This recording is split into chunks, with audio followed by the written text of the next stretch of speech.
acting all high and mighty over just the cost of studying in France. Do you enjoy blaming others that much? The amount I gave Nancy was $50,000. It's too significant amount to be dismissed as just. After treating it so carelessly and then defiantly yelling at me, I've had enough of such selfish talk. I'm done with a spiteful MIL like you. Don't you dare come to my daughter's wedding. Fine, gladly. After various arguments, I angrily hung up the phone, carried away by my emotions. Once the living room quieted down, I realized I might have been too impulsive. However, I couldn't let go until I made my eldest son, Adam's wife, Nancy, who lied and used her daughter to deceive me out of money, learn her lesson. I've decided to take some revenge to correct her dishonesty. My name is Kayla. I'm turning 76 this year. I have 2 sons. Since Adam and Nancy have a daughter, Hannah, I couldn't help but adore her. Not wanting to be too interfering, I made sure not to skimp on the gifts for her celebrations. Looking forward to photos sent by Adam for events like first birthday and graduations became a joy. When Hannah was in college, Nancy approached me with a request. Hannah wanted to study in France, but they were struggling to afford it. Poor Hannah, it's heartbreaking she can't go despite her hard work at studying. As much as I'd like to help, I can't just provide such a large sum. Then, I'll cover it. How much do you need? Actually, about $50,000. $50,000. I was taken aback by the amount, but it seemed reasonable for a long-term study in France. Above all, I wanted to fulfill my dear granddaughter's wish. So, I withdrew $50,000 from my savings and handed it to Nancy. Nancy thanked me profusely, and I felt good about it, with no regrets. Trusting Nancy was my first mistake, as I would later come to realize. Eventually, I was told by my son Adam that Hannah's study in France was arranged. Adam mentioned it casually, without expressing any gratitude for the financial support. While I found it odd, I thought it might just be his way, especially since Nancy had shown plenty of gratitude. I received occasional updates from Hannah in France. She was telling me about her new friends and unique experiences, and I was enjoying looking at it. Yet, neither she nor anyone else mentioned the funding.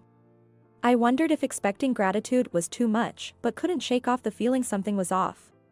I really appreciate your help with the cost for Hannah's study in France. Thank you so much. It's nothing. I've been getting emails from Hannah too. It's great she's enjoying herself. Emails from Hannah? What did she talk about? Just trivial stuff about what she's eating and such. Why do you ask? It was only Nancy who seemed overly thankful every time we met. Perhaps Nancy handled all the arrangements of Hannah's study in France and didn't discuss the financial details with them. I tried to convince myself of that to justify their lack of expressed gratitude. Maybe I was being presumptuous in wanting direct appreciation from them. With that thought, I tried to let go of the lingering dissatisfaction. The truth behind my unease became clear years later when I heard Hannah was graduating and planning her wedding. I learned about Hannah's wedding when I received her invitation. Finding the lovely message card in the post made me as happy as if it were my own celebration. I immediately called Hannah to convey my congratulations and share some lighthearted chat. It was during this conversation that I finally understood the source of my long-standing malaise. Hannah, I received your invitation, congratulations. Thank you, Grandma. Will you come to the wedding? Of course. It was during this casual, expected conversation that we stumbled upon the topic of her college days and her study in France.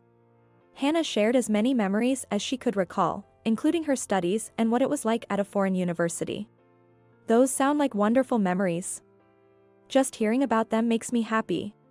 It was amazing. It would have been perfect if I hadn't had to worry about money. Money? Yes.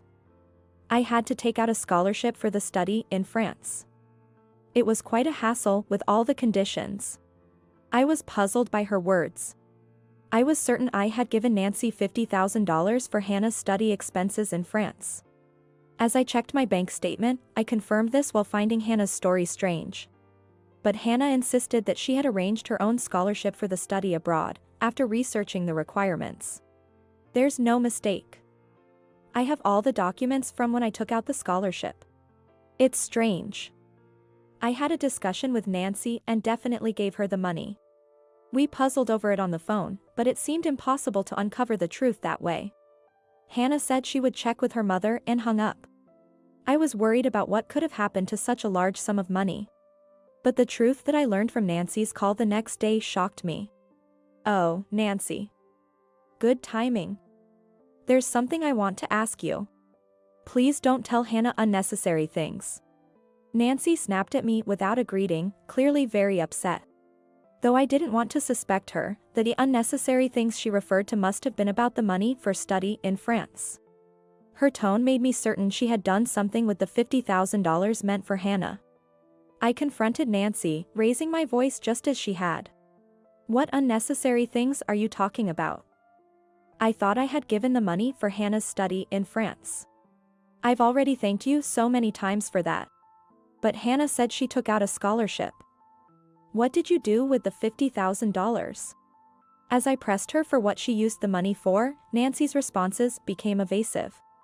After persistent questioning, she started making excuses that clearly sounded false. Like using it for Hannah's wedding or that they couldn't afford college tuition.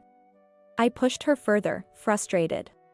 If that was the case, you could have just told me honestly, and I would have helped. What I want to know is why you lied. Why does it matter now? Are you saying you want the money back after all this time? I just want to know why you felt the need to lie and take such a large sum of money. As I pressed on, Nancy raised her voice, trying to deflect the conversation. Her constant lying and evasiveness only fueled my irritation. Yet, as I relentlessly returned to the point, asking only for her reasons, she eventually snapped, yelling back at me. I was furious at her audacity to lie and take such a large sum of money and then act so brazenly. Acting all high and mighty over just the cost of studying in France. Do you enjoy blaming others that much? You're the one at fault here. Don't tell me you used it for yourself? You're so persistent. I'm done with a spiteful MIL like you. Don't come to my daughter's wedding. Fed up with her selfishness, I retorted, gladly, and hung up the phone. In the silence that followed, I wondered if I had been too impulsive. But I couldn't let Nancy get away with lying and using her daughter to scam money. I decided to take some form of revenge to correct her dishonesty. Though it pained me to tell Hannah I wouldn't attend her wedding after initially accepting. However, Nancy's actions were inexcusable, especially since it involved my dear granddaughter. Taking a deep breath, I emailed Hannah. Explaining my wish to give her the congratulatory gift directly due to my distrust of Nancy, and we agreed to meet in person. What? Grandma, you can't come to the wedding? I'm sorry, dear. There are some circumstances this time. But you never come to my celebrations, Grandma. What? I was taken aback by Hannah's words. I had always tried not to be too interfering as a grandmother and had often declined attending celebrations. Instead, I thought I had been supportive in terms of financial assistance. But upon reflection, I realized my concern about being too interfering began when I noticed Nancy's displeased expressions. I had been content with just pictures for Hannah's celebrations, but perhaps I had been unwittingly kept at a distance. The money I had given for those celebrations might not have been used for Hannah after all. This thought made my blood run cold. Listen, Hannah. I did actually give Nancy the money for your study in France. I heard about that from Mom. But she said she didn't receive it. So, I called Nancy to ask about it. I shared the details of my phone conversation with Nancy. How she evaded questions about the $50,000. And how she had lashed out at me. I was worried Hannah might not believe me, considering it was her mother involved. But Hannah lowered her gaze and muttered, "I thought so," as if something clicked. Mom sometimes lies blatantly. She gets mad and yells back if I call her out on her obvious lies. Really? So, I believe what you're saying, Grandma. It's unforgivable to deceive someone for money. Hannah took my hand, saying, we should get back at her. I wanted Nancy to reflect on her actions, so Hannah's proposal was a welcome one. Considering Nancy might cause trouble at the wedding, Hannah sadly suggested I shouldn't attend but invited me to the wedding photo shoot instead. Are you sure? Aren't those pictures supposed to be with family? It's okay. I'd rather have photos with you than with Mom, who always lies. I've always felt sad that there are no pictures of you in our albums. A month later, after consulting with her fiancé, Hannah decided to move up the photo shoot to avoid any interference from Nancy. Hannah's bridal attire was even more stunning in person than in photos, and I couldn't help but get carried away with excitement. Seeing us, my son Adam gave a wry smile and apologized, feeling sorry for me. It seemed Adam had also had his doubts about Nancy's behavior, and hearing this story from Hannah confirmed his suspicions. Sorry, Mom. I thought you couldn't attend Hannah's celebrations because Nancy told me you had trouble walking. Is that so? And the money I've given Hannah over the years, that was all right? I think that was okay. I was there when we received it. Then it's fine. Adam mentioned he had other concerns about Nancy and was looking into them. Both Hannah and Adam were growing increasingly distrustful of Nancy's actions, especially given the amount involved in this incident. While I was chatting with the two allies I had gained, Nancy called my cell phone again. She had found out about the photo shoot being moved up and was displeased, calling to scold me. What have you done? What are you talking about? I heard you've already done the wedding photo shoot. Why would you do that without me, her mother? Why would you think I did such a thing? It's obvious. You're just spiteful because you can't attend the wedding. Nancy said triumphantly. I sighed softly before explaining the truth to Nancy. About that the change in the photo shoot schedule was Hannah and Adam's idea. Realizing I had shared the truth with them, Nancy was taken aback and fell silent. But soon she reverted to her defiant tone and started yelling at me again. Hannah and Adam, who had been listening in, grimaced and shook their heads. You must have said something about supposedly giving Hannah the money, right? She wouldn't believe it without proof. No, she believed me, and that's why we could have the photo shoot without you. Why would Hannah trust you over me, her own mother? It's probably because of your actions over time. Or would you like me to put her on the phone instead? When I asked this, Nancy responded with a loud ha! Hannah, who had been listening with a frown, took the phone from me. Mom? Hannah. How could you not invite me, your own mother, to such an important photo shoot? What were you thinking? Mom, you haven't even apologized to Grandma. Well, you haven't apologized to me either. What about the wedding photos without me, your mother, in them? Unable to bear Nancy's shouting, Adam took the phone from Hannah. They spoke a bit away from us, but it seemed the conversation didn't go well, as Adam hung up and quietly shook his head. I didn't think communication could break down this much. It's okay, Dad. I'm going to get back at Mom. You mentioned that before, but what will you do? I have a good idea. Seeing Hannah's mischievous smile, Adam and I exchanged worried glances. I informed Adam about my decision to skip the wedding and asked him to record it for me. Later, Adam showed me the video, and I was shocked. It featured Hannah reading a letter of thanks directed at her mother. My mother used the money Grandma gave for my study in France to pay off her own debts. As the video captured the murmuring of the crowd, Hannah's voice clearly relayed how the money I had given for her study in France was misused by Nancy. She kept this a secret from me, Hannah, and Adam, and had disregarded me all along. Also, she did not have any respect me for this whole time. On the wedding day itself, I was made to miss the event because of Nancy. Hannah revealed all this in a loud, clear voice in front of the relatives. During the event, there were moments when a figure resembling Nancy was seen causing a commotion and raising her voice in protest. Don't lie. What joy do you find in belittling your mother? It's the truth. We even have proof. This exchange was captured by the camera. Nancy, probably wanting to maintain a good image in front of the relatives, was now shunned and hunched over in her seat, isolated. Adam made sure to record even her uncomfortable moments. I was in shock throughout the video and took a deep breath after finishing it.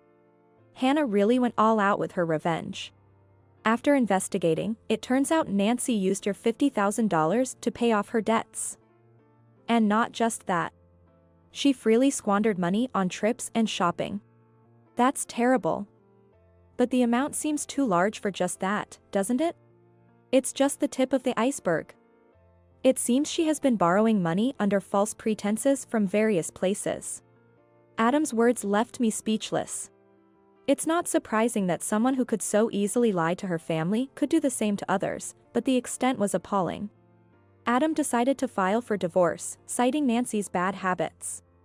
With Hannah married and living separately, it was a good opportunity, and she supported Adam's decision. Later, I was informed that the divorce between Adam and Nancy was finalized. Nancy still hasn't given up on Hannah, trying to make contact by claiming parental rights. But Hannah's husband has not allowed it and never will. I wouldn't want my children to meet a grandmother who lies like her, Hannah said, and moved far away to avoid Nancy. She keeps in touch with me via email as usual. Her husband is a good person, and we've become close as families since the incident at the wedding photo shoot. Nancy called me once. The content of the call was, ever since she got married and left the house, I can't get in touch with Hannah at all. Let me see my daughter. Say that everything you said was a lie. Of course, I politely declined and have since cut off contact with Nancy. Interestingly, $50,000 I had given for Hannah was thoroughly scrutinized during the divorce proceedings between Adam and Nancy, and it was returned. Her relatives are also aware of her misdeeds at the wedding, and now, it seems she doesn't have anyone on her side. She is reportedly working tirelessly, day and night, to pay off the alimony. Hannah, let me know first when you have children. I'm looking forward to it. Of course, Grandma. I'll always keep you updated. Hannah remains upbeat, and our relationship has grown even stronger. We're making plans for a family trip to create new memories, making up for the times we couldn't be together during celebrations. Have you moved out yet? Said the eldest son's wife, Mary, smirking. I, who was treated like a criminal and kicked out of the house, couldn't help but smirk inwardly at her. My name is Maria. I turned 60 this year. I've been a workaholic all my life, but in 5 years, I'll be retiring from my job. I have 2 sons. I used to live with one of them, my eldest son, Jason. After my husband passed away early, Jason, who lived alone, worried about me and invited me to live with him. After a while, he got married. His partner, named Mary, was a colleague he met at work. At that time, I suggested to him that I should move out, but he said it was fine for us to live together. So, I didn't leave Jason's house and continued to live as before. Of course, I thought Mary had happily accepted me living with them. A few months after Jason got married, the true nature of my daughter-in-law, Mary, began to show. She was supposed to be working, but suddenly quit her job. Jason was surprised at the time, but she brushed it off by saying, "We might have a child, right?" I thought it was fine if he was okay with it. However, instead of dedicating herself to household chores after quitting her job, she did nothing of the sort. All the cleaning and laundry were dumped on me. Most of Jason's meals were just pre-packaged side dishes transferred from the pack to the plate. I tried to speak up once, but my concerns were not welcomed.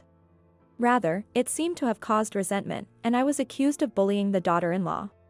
With such accusations, I was left with no recourse. It's their marriage, so I thought to leave them be, but I couldn't just ignore it when all the troublesome tasks were thrown my way. My work will soon end, and I'll receive my retirement benefits. Having worked decently, I expect to receive a decent amount. With that money, I could afford to rent a place and live on my own. I feel bad for Jason, who invited me out of concern, but I couldn't stand being nice in front of such a daughter-in-law anymore. Since then, I've been searching for a place to live while working. One day, Mary approached me with a smirk. "Do you have money, Maria? Why do you ask that all of a sudden? You've been looking for properties lately, right?" said Mary. Wondering what she was plotting, she suddenly grabbed my hand and started pleading. "If you have money, could you lend me some?" What? I was surprised by her request. When I said that she should be receiving living expenses from Jason, she began to cry exaggeratedly. "It's not enough. I receive living expenses from his salary, but he seems to be spending it on gambling and alcohol. And the money for me is getting less and less." What? I was shocked. Jason was always so serious and stiff. Gambling and alcohol. It seemed impossible, but as Mary sobbed and sniffled, she tried to garner my sympathy. Even so. It's terrible. Won't you take my side, Maria? There are only enemies in this house for me. I want to go back to my parents' house. But I don't even have the money to go back. My phone also has been taken away. I couldn't believe Jason would do such a thing, but as she said, she didn't have the phone she had shown me before. Shocked to learn this new side of my son, I was taken aback. How much are you short? Jason only gives me $100 a month for living expenses. What? Maria, could you give me $400 for living expenses? I was puzzled by her statement. That's not enough money to live on. What is my son hiding? As I suspected, Mary quickly began to prepare to leave the house after receiving $400. Suddenly, where are you going? I have to hide it. If this gets out, I'll be back late, she said and left for somewhere. I thought it was flashy for going to hide something, but since Mary always liked flashy clothes, I didn't feel anything was amiss at the time. After Jason came home, I immediately confronted him with what I heard from his wife. What's going on? Jason's face turned red, and he bitterly spat out, "That woman. Mom, she tricked you." What? Since we got married, her spending has been out of control. That's why I took over managing the money.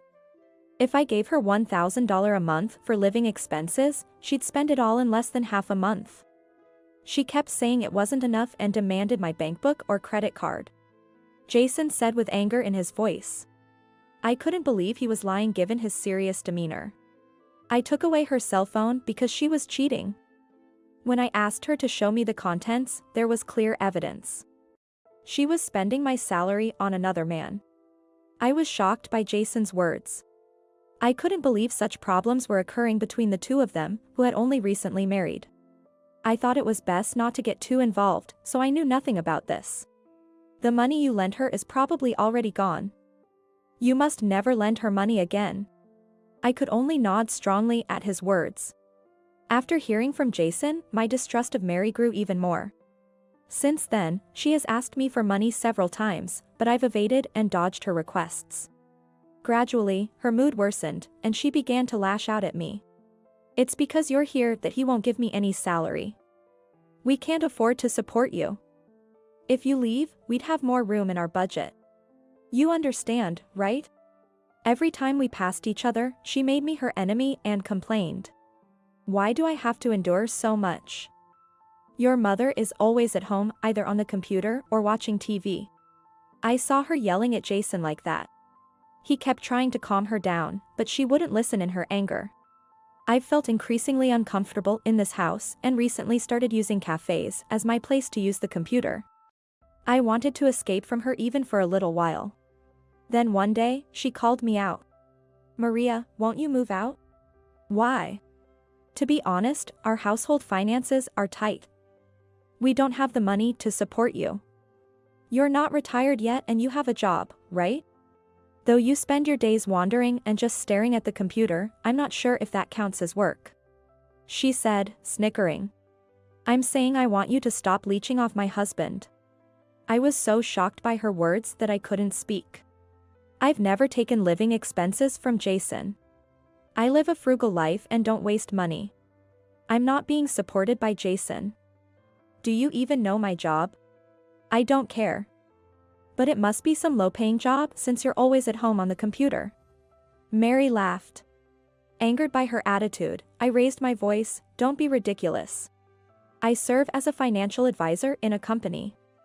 Simply put, I'm a certified public accountant. That's why I'm always on the computer at home. I can't believe it. How can someone your age have such a role? Are you even sure you can use a computer? Say whatever you want. I couldn't stand her terrible attitude any longer, and finally, I said, enough. I'm leaving. But wait a bit. I'll leave as soon as I find a place. Don't forget what you said, okay? Please leave as soon as possible. She said, laughing triumphantly. As I watched her, I came up with a plan. I wanted to get back at this infuriating daughter-in-law. I told Jason about my plan to leave. At that time, I made a proposal to him. After thinking it over, he agreed to consider my proposal since he had been thinking about it for some time. To execute my plan alone, I made sure to inform Mary in advance. I'll take all my things with me when I leave. You better do that. This house isn't your storage room, she said. She gave me a smug face. While glaring at her, I proceeded with the preparations to move out. Jason seemed to be doing well too, as he reported back to me with a bright face for the first time in a while. After spending a few days like that, Mary began urging me to leave again. When exactly are you leaving? It's amazing how you can spend your days here with a clear conscience, stealing my husband's salary. Maybe getting older makes you shameless? Her sarcasm started early in the morning. As I mostly ignored her and continued with the household chores, she looked clearly displeased with me. Ah, it's so unsettling to have a thief in the house. Just being a mother-in-law makes me cautious, can't you at least go out somewhere? She said loudly from the bathroom so I could hear. Feeling irritated by her, I took my work tools and left the house. Finally, she's gone. Such a nuisance. She said loudly enough to be heard at the entrance, laughing gleefully. She could only say that for now. Using my professional skills, I started tracking her behavior. That's when I discovered her secret. Upon finding out, I immediately contacted Jason. Hearing my story, he was shocked, but he was relieved to have finally made a decision. Now I could give Mary a taste of her own medicine. Treating me like a criminal and spending Jason's salary was the lowest of the low. I had to make sure my plan succeeded to make her reflect thoroughly. It was necessary for Mary to remain unaware until then. Don't let it slip, just go about your usual routine. I'll introduce you to a good person, so go meet the person this weekend. After work is fine. I'll send you the contact details. Thank you. I'll make sure it doesn't seem unnatural and talk to them after work. Jason said, his voice downcast but determined. Praising myself for being his mother, I decided to proceed with the plan. Mary, unaware of our movements, had been talking about planning a trip a month ago. Jason and I saw this as an opportunity and quickly proceeded with our preparations. Today was the day. Mary was all dressed up and excited from the morning. How will you manage the money? I asked. Everything would be paid for by him, she replied, smiling happily. Suspicious. The atmosphere clearly indicated it wasn't just a friend. Seeing Jason there with a bitter expression, I figured it was probably a trip with her affair partner. After telling Jason to keep an eye on her, he said, "It's okay," with a complex look on his face. I could understand his feelings. Being betrayed by someone he loved and married would take me days to recover from, too. After confirming that Mary had left the house with a large carry-on bag in the morning, we each started to move. A few minutes later, 2 moving trucks arrived in front of the house. I called in advance for this day. After ensuring all my belongings were loaded, I called Mary. I'll be out by today. Then I'll call you again tonight to check. Finally, you're leaving. I thought you were going to parasite here forever. She spoke in a pleased tone. She must be smirking smugly on the other end of the phone. However, her house was almost empty. But leaving only her belongings behind. Jason looked around the empty house and placed his wedding ring the most visible spot. Also, could you leave this too? But this. We had an argument before, and I thought this would prove it. I handed him a copy of my salary statement, saying that. Surprised by the amount, he realized this was the salary I had always received. I didn't know you earned this much. I'll take after you, Mom. Strive to do your best. I smiled at him and got into the car. At night, as promised, Mary called me. Have you moved out yet? Her tone was so sneering, it was palpable. It was utterly distasteful. Yet, knowing I would never have to see her face again felt refreshing. I gave her a brief reply, and she quickly hung up. I called Jason. Did everything go well? Have you properly explained to your workplace, in-laws, relatives, and siblings? Yeah, I had plenty of time, so I managed to explain everything to everyone. Did your move go smoothly? Yes, I found a lovely place. When everything settles down, come visit me. Of course. I'll bring my brother along too. Jason sounded relieved and brighter than before. I felt relieved at his change and decided to wait for Mary's next move. A few days later, I received a frantic call. Recognizing the number and name, I knew it was her. She must be bewildered by the empty house and her husband's disappearance. I had already told Jason not to answer. I made sure to advise that, if possible, our whereabouts should remain completely unknown to Mary. Hello? Maria. Jason is in trouble. Her panicked voice was piercing. I quickly switched to speaker mode. What happened? Jason is gone, he left, it's like a disappearance. Nothing is left behind, and even his clothes and belongings are gone. It must be your doing, right? Where is he? I don't know. I've already left the house, so please don't drag me into your problems anymore. Where are you, Maria? I'll come to pick him up. Unfortunately, Jason isn't with me.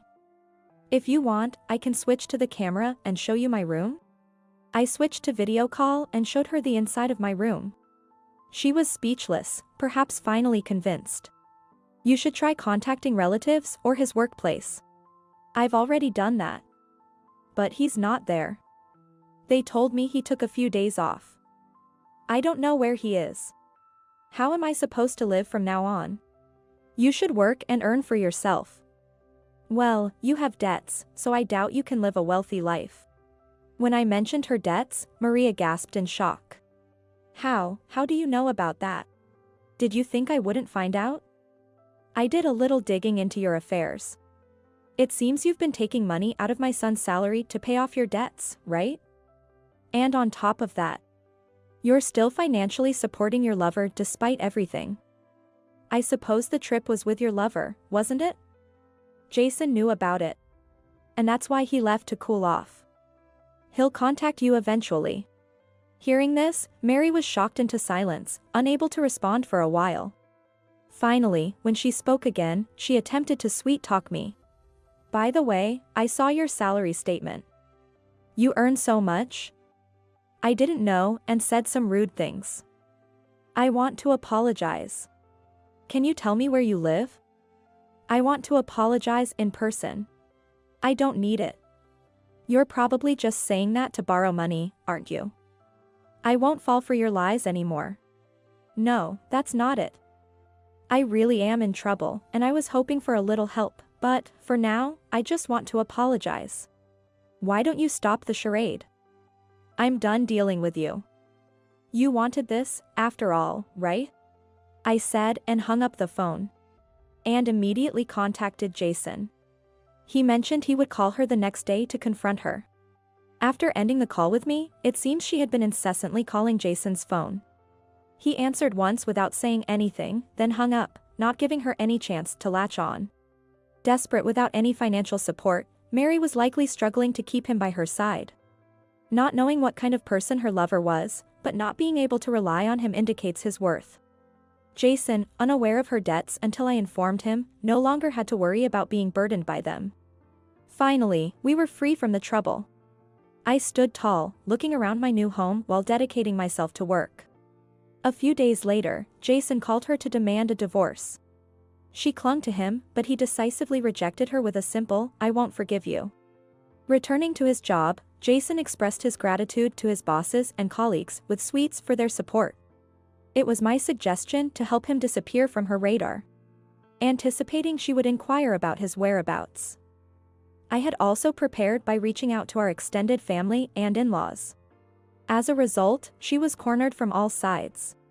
Having brazenly gone on a cheating trip, this retaliation was well-deserved. Above all, for trying to cast me out as a criminal, I hoped she would deeply reflect on her actions. Following this, Mary found herself overwhelmed with her accumulated debts. Even her parents, unable to forgive their daughter's atrocious treatment of her husband, turned her away. Eventually, they disowned her, leaving her without anyone to turn to. Furthermore, her lover abandoned her upon realizing she was out of money, revealing his true colors as well. Now, at 65 and having retired, I'm living a comfortable life with more retirement funds than expected.